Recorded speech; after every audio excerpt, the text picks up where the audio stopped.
What's going on, everybody? Welcome and welcome back to my channel. My name is Desiree. For those of you who are new here, in today's video, we are doing our July budget overview, our July 2026 budget overview. But before we get started with this overview, I want you to take a listen to this clip. So, I had a dental appointment today. Forgive these Michigan rolls, y'all, if you can hear it. I needed to see the oral surgeon because the last molar, which is the last tooth in your mouth at the upper and lower points of your jaw, that last tooth is basically broken apart, and it's literally just a little bit of it left. And before I can go and do any general cleaning done, I need to get that tooth taken out. So my hygienist sent me to this oral surgeon to see what can be done, and if it needed to come out like right then and there. He was like, "You're not feeling any pain. It's not difficult or anything. You're fine. It doesn't need to come out right then and there, but it does need to come out." I'm like, okay. So when I came to my dental appointment, y'all, my office visit on my insurance, it says $10. Now I know the specialist, I think, is a little bit more than that, but y'all had to pay $67.90. Now when I went to my hygienist back in April, my office visit was $10, but I had to pay $47. And I'm sitting here, why am I what the world am I paying for? So I figured it might have been x-rays or something like that. But today I paid $67.90. I was expecting to pay some money, but I wasn't expecting to pay that much. So then when they showed me the treatment plan, which includes the financial plan,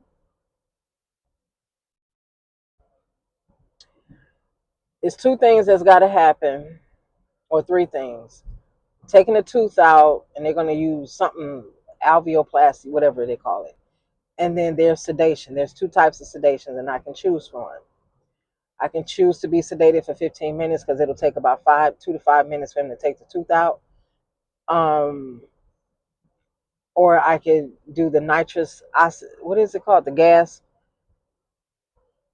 And that will require me to have somebody come with me. I'm like, I ain't doing all of that. I ain't got time to be waiting on nobody. I scheduled the appointment, and she said, okay, we're going to have to take a $70 deposit. I said, a what? She said, a $70 deposit. Okay. So not only did I pay the $67.90 for that visit, I had to turn around and pay a $70 deposit on my next service, which, y'all, is going to run me a little over $900 total. Take the $70 off though, okay? But it's still going to run me. That whole thing is going to run me over $900. And if you add this visit in, plus that, it's close to $1,000 to get a piece of a tooth out.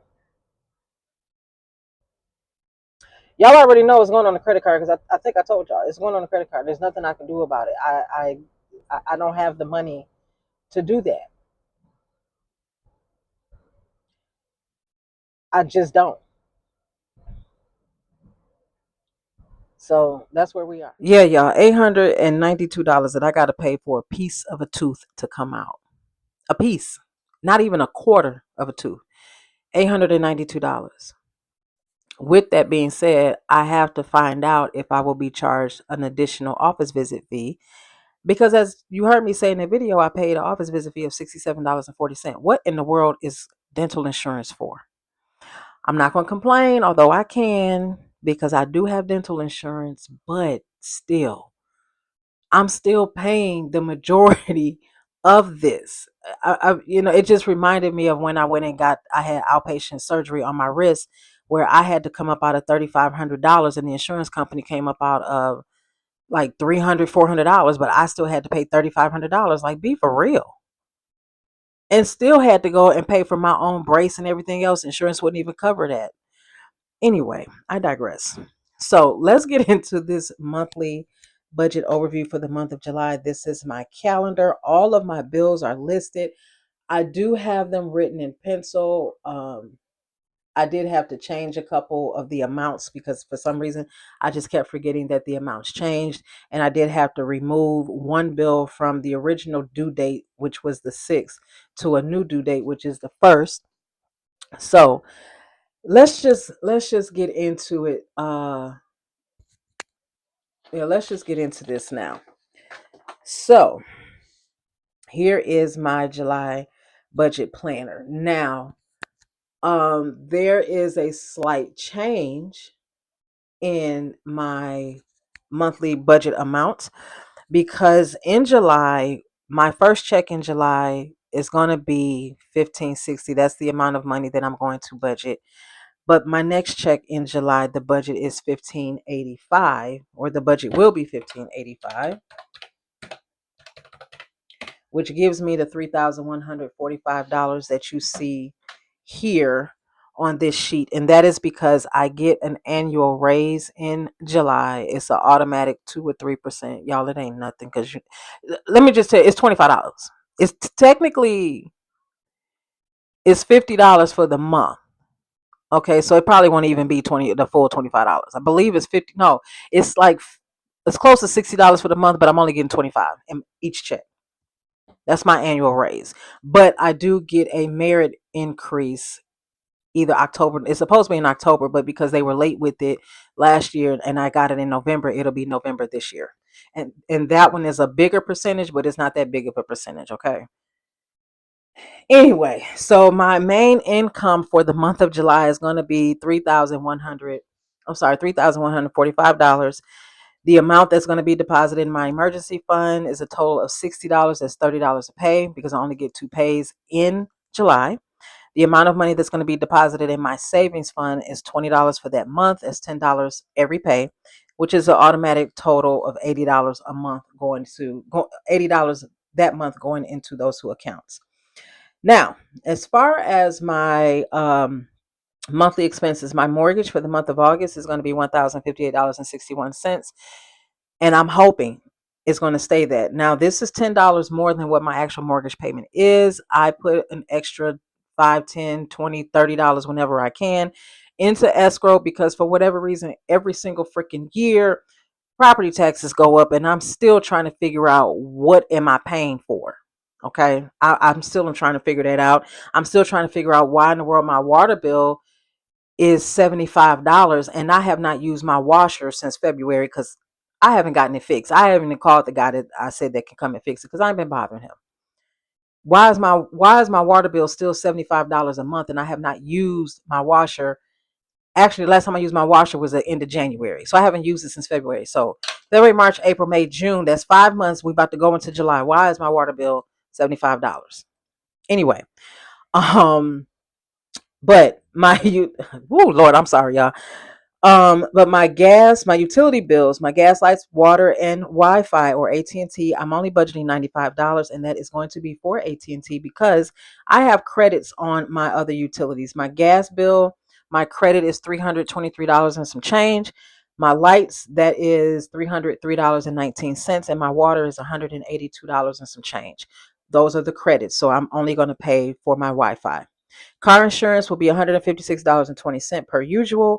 Car payment is $479.02. Now, for those of you who saw my video where I said that I did a skip a pay, let me explain to you how the skip a pay works for me. So I got a loan through one of my credit unions. Well, this is my main credit union to get a car when my 2014 Terrain's engine decided to conk out on me back in March of 2023. So I was approved for a vehicle loan, went to the car dealership, got the car. This is what my monthly payment was. It had nothing to do with my credit score. Everything was good. People are just greedy. Okay. Now they let me know, or the credit union let me know that I have the option to do a skip a payment or skip a pay. There is a fee for that. I think it's like $42 or $47. I don't remember. So you have to pay that every time you request a skip a pay. But your account has to be in good standing. You have had to at least made 6 payments in a row on time in order to use it. So my first 2 times that I used it was in 2023. I don't know how I was able to do it twice in the same year, 3 months apart, but it is 6 months. Okay. Where you had to make 6 months of on-time payments in order to do the skip a pay. So I did that twice in 23. I did it once in 24, and then I just recently did it this year in 26. This time that I did, and all they do is take the payment as they put it at the end of the quote unquote contract. This time, because I was having difficulty doing it through the mobile app, they did not charge me the $42 or $47 they normally charge to do this. So I did not get charged to do the skip a pay. They just put it at the end. So I'm still considered on time. I'm not considered late. There's no additional interest fees that are being tacked on. That's just what it is. So this will be my July payment as though I didn't even miss a payment. My debt payments for credit cards, this is $180. I will be making an additional debt payment to my Discover card of $140 and an additional debt payment of $40 or additional payment to my Citi card number 2 of $40. We're going to come back to this one right here. Okay.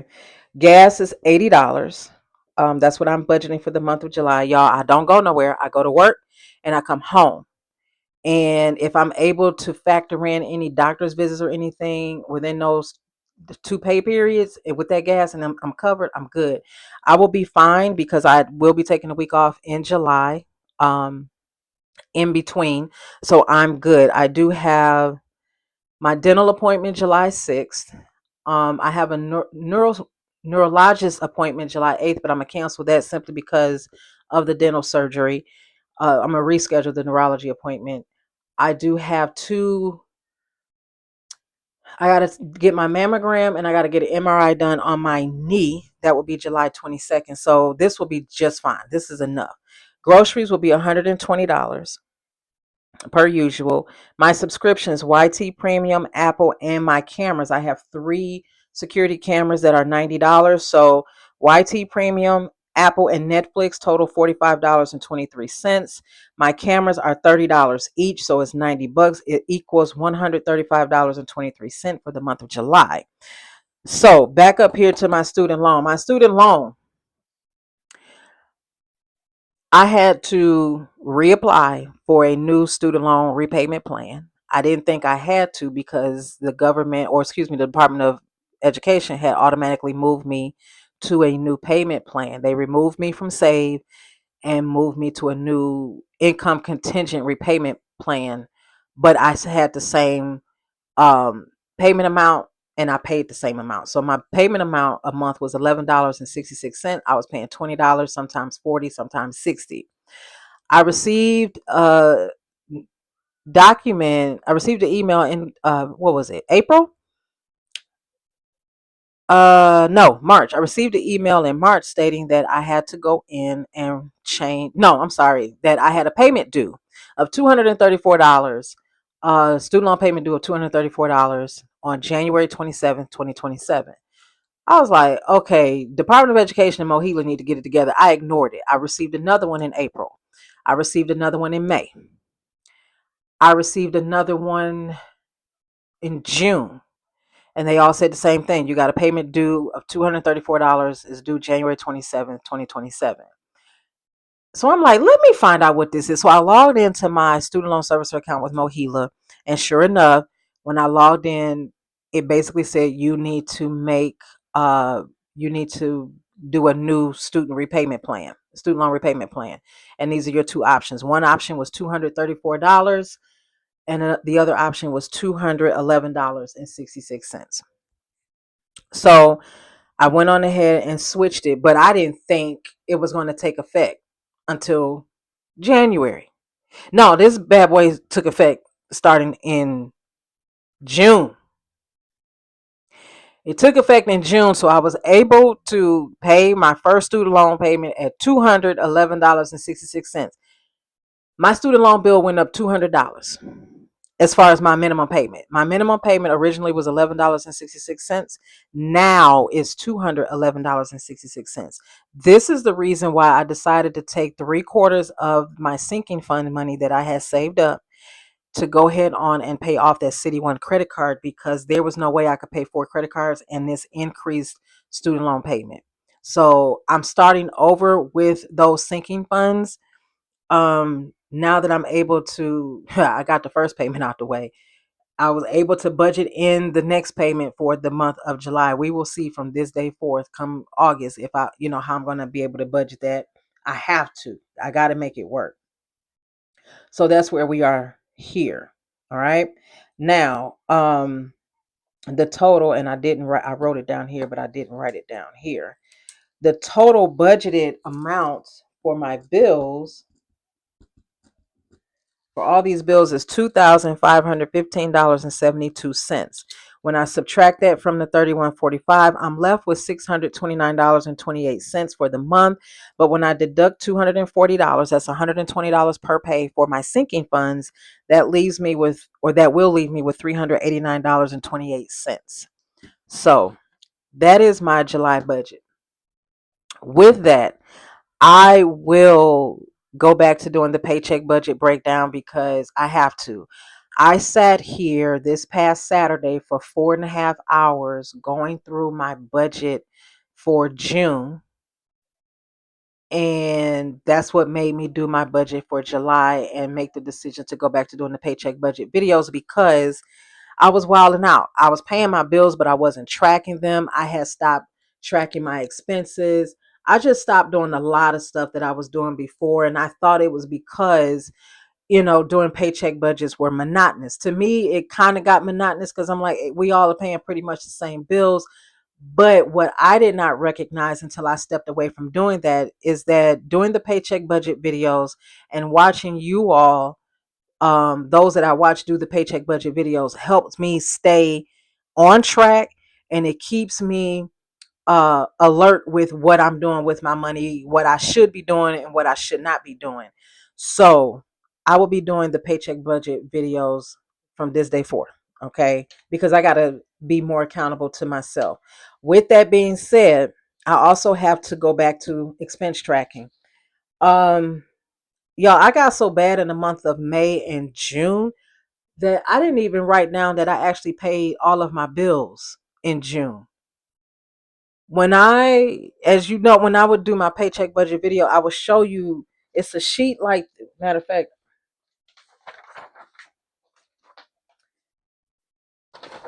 it's this sheet here, and I'll put all of my bills down and how much I'm budgeting to pay. I stopped doing that. I just knew automatically in my head what bills I needed to pay. And when it was time for me to wrap up the month of June, I couldn't wrap it up properly. That's why I didn't do a closeout for May, because I wasn't able to. Well, I didn't do a closeout for May because my last paycheck in May flowed into June, and it was going to throw me off. But June, I just totally act like I just lost my mind. So I'm going to go back to doing the expense tracker, and I mean tracking every dollar I spend. I have a method that I kind of worked out in my head and wrote down on paper, how I can save extra money to make extra debt payments. And I'm going to do it first for a couple of months, and then if it seems to work out for me, then I'll share with you with what I'm doing, okay? So we're doing this. Also, I'm going back to my debt payoff tracker. So I told you I paid off my Citi card number 1. I still have Citi card number 2, my credit union credit card, and Discover. In one of my previous debt videos, I said that I was going to pay off Citi credit card number 1 and then focus on Discover. I am still going to follow through with that plan. However, Discover has the absolute highest balance that I owe, because they were very nice enough to increase my credit. And so I've used most of it, and I will have used 90% of it once I have my dental surgery. So I will go back to tracking my debt payments. This sheet here is for my Discover card. This is the only one that I'm really going to focus on tracking, but I'm also going to be paying down my Citi number 2 card. Again, I'm going to do that for a couple of months, and if it's working out, I will share that with you. If it doesn't work out, I'm going to still share it with you. Okay? So that's what I'm doing here. I got to focus on my Discover card because, like I said, it is the largest one. That is the one that I owe the most amount of money on. But I figure if I focus on this one and just still continue to pay my other credit cards the way that I have been, that city credit card to be paid off. My goal is to get it paid off by the end of the first quarter of next year. But if I can get it paid off by the end of this year, that's even better. Okay. Now I still continue to track my bill payments with my year at a glance sheet here, where I have all of my bills here, the due dates, and for each month.